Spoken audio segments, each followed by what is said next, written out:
guy for the haters. So this Milwaukee-Boston series, Game 1. Did you watch Game 1? No. Okay. No. Epic fourth quarter. Epic ending. Rozier, and rest in peace to Eric Bledsoe's ankles. Oh man, I missed somebody. Well, it wasn't a fall so much, but Rozier shook the guy. He created that space and was like, oh, you know what? I'm gonna just knock down this three, and they take the lead with half a second left. Bucks inbound the ball. Middleton catches and shoots from 40 and drills it, and we're in overtime after that. But here's my problem with what's going on in this series so far, and that game's on right now too. It's 15-16. Boston's up in the first quarter. Is there a reason why anybody on this Celtics roster right now should be double teamed? No. No reason. So why in the hell are the Bucks giving double teams to some of these guys? I don't understand. Double team. This is the better question to me. Rozier will get a double team. Horford will get a double team every now and then a couple other guys.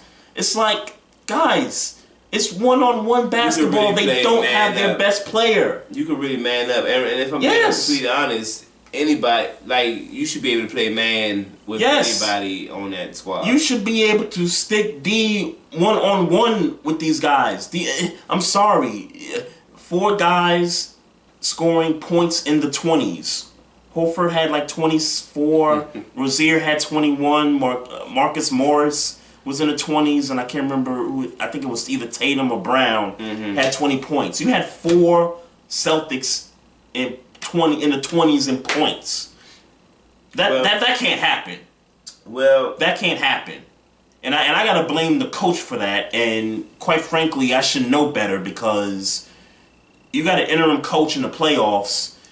Meanwhile, Jason Kidd chilling. It's just not gonna work out for you. And I got the Bucks winning this series. Here's the reason why. You got the Greek freak. I'm sorry. The Celtics don't have their best player. They don't have their second best player. They have a bunch of guys who aren't superstars, but they're getting it done on the defensive end. Brad Stevens is coaching his ass off. Brad Stevens is a good coach. He's a good coach. But you the Greek freak. You are the best player in this series. You have a healthy roster. Brogdon is back. Dellavedova's a pest. He's back on the floor. Terry could still stroke the 3. I know he's 40 years old, but he could still stroke the 3. I don't see why this team can't beat the Celtics in the series. I don't see it. What was Greek Freak's stat line Game 1? Do you know? 35 points, 14 rebounds. I think 6 assists. Chris Middleton. We talked about him. 30 points. And he probably won't reach 30 again, maybe, but he'll still get you 20 or 21. I just don't. I don't understand. This is a healthy roster now. They've been banged up for most of the year. They had to change their coach, but this is a healthy roster, and you got the best player on the floor in this series. And the fear that I have right now is that the interim coach is going to blow it for the Bucks. I want to see the fourth quarter of this game. Game 2? Game 1. I want to see the fourth quarter. I'm going to have to watch the fourth quarter of this game. Yeah. And the reason why I say that, and I'm you could probably read exactly where I'm going with it before I say it, because it's the same thing I say in every playoff series when you have a star at the caliber of Greek Freak. Yep. What was his fourth quarter like? And I get he might have scored the points. You said he had 35 in the game. Yep. But what was his? How many of those were credit? Like valuable baskets when what I'm saying, when it needed to happen, or what did the overtime look like? When and let's remember, the Greek Freak still has not developed the outside shot. I'm telling you, and I've been saying this since last year. when they were playing the Raptors. Yep. They gave him the keys to the castle, and when you got the keys to the castle, you got to go in, and that's got to be your house. Your 7 foot whatever.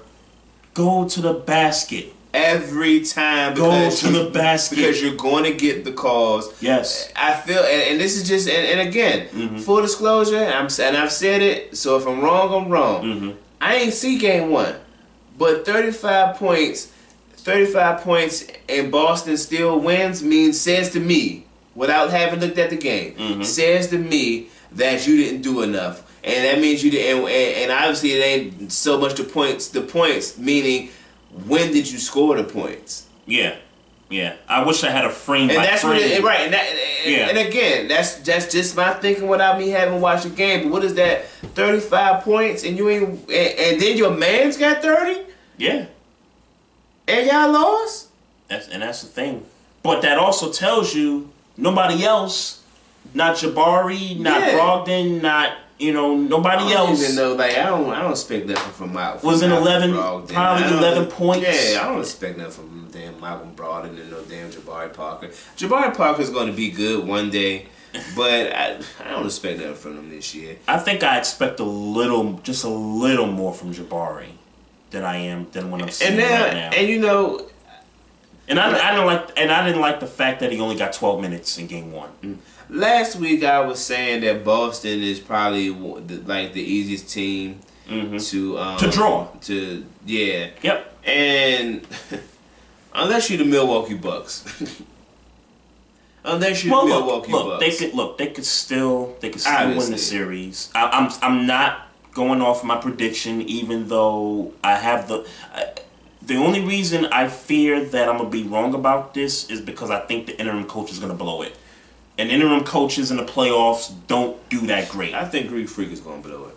And I hate to put it all on him, but fuck it. I think Greek Freak is gonna blow it. I got the Boston Celtics in 7, man. Boston Celtics in 7? I got the Celtics in 7. All right. I mean, I can't argue with that. Thank God for the haters, though.